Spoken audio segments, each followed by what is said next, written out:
ابو صالح سمان نے کہا، میں نے ابو سعید خدری رضی اللہ عنہ کو جمعہ کا دن نماز پڑھتے ہوئے دیکھا۔ آپ کسی چیز کی طرف منہ کیے ہوئے لوگوں کے لیے اسے آڑ بنائے ہوئے تھے۔ ابو معید کے بیٹوں میں سے ایک جوان نے چاہا کہ آپ کے سامنے سے ہو کر گزر جائے۔ ابو سعید رضی اللہ عنہ نے اس کے سینہ پر دھکا دے کر باز رکھنا چاہا۔ جوان نے چاروں طرف نظر دوڑائی لیکن کوئی راستہ سوائے سامنے سے گزرنے کے نہ ملا، اس لیے وہ پھر اسی طرف سے نکلنے کے لیے لوٹا۔ اب ابو سعید رضی اللہ عنہ نے پہلے سے بھی زیادہ زور سے دھکا دیا۔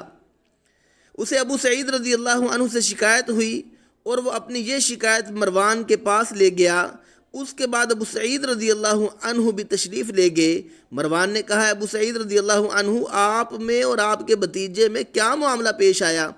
آپ نے فرمایا کہ میں نے نبی کریم صلی اللہ علیہ وسلم سے سنا ہے، آپ نے فرمایا تھا کہ جب کوئی شخص نماز کسی چیز کی طرف منہ کر کے پڑھے اور اس چیز کو آڑ بنا رہا ہو، پھر بھی اگر کوئی سامنے سے گزرے تو اسے روک دینا چاہیے۔ اگر اب بھی اسے اصرار ہو تو اس سے لڑنا چاہیے، کیونکہ وہ شیطان ہے۔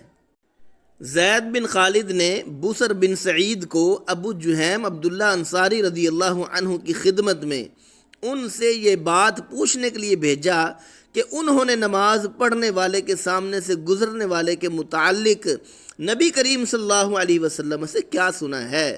ابو جہیم نے کہا کہ رسول اللہ صلی اللہ علیہ وسلم نے فرمایا تھا کہ اگر نمازی کے سامنے سے گزرنے والا جانتا ہے کہ اس کا کتنا بڑا گناہ ہے تو اس کے سامنے سے گزرنے پر 40 تک وہیں کھڑے رہنے کو ترجیح دیتا۔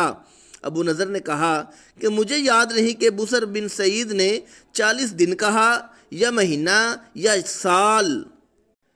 رسول اللہ صلی اللہ علیہ وسلم امامہ بنت زینب بنت رسول اللہ صلی اللہ علیہ وسلم کو بعض اوقات نماز پڑھتے وقت اٹھائے ہوئے ہوتے۔